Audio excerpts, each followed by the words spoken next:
এ India India জাতি তোরা ভালো আছে, তোরা এত লাফালাফি করিস না। বাংলার মানুষ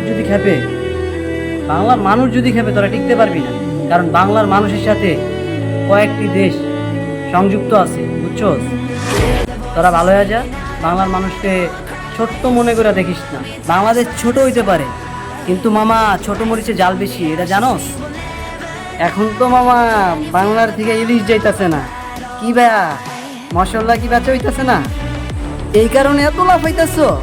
শোন তাইলে, বাংলাদেশটা ছোট হইতে পারে, কিন্তু মামা জানো না ছোট মরিচে জাল বেশি। তখন গ্যাস লাগবো না, গ্যাস তখন নিজ দিয়ে বইরা দিব। কিরে ইন্ডিয়া, বাংলার ইলিশ মাছ দিই না দেখে তোরা এত লাফালাফি করতেছ।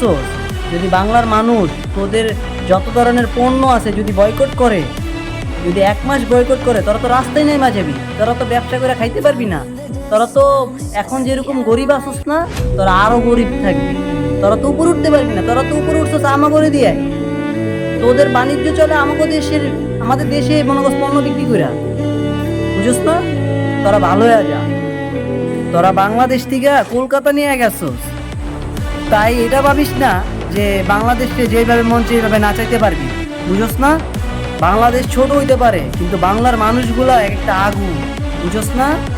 তোরা 1 বাবরের লোড নিতে পারস না, আর কোটি বাবর যদি দাঁড়ায় যায় তাইলে যে তোদের কি হইব এটা তো জনগণবাসী বুঝেই গেছে।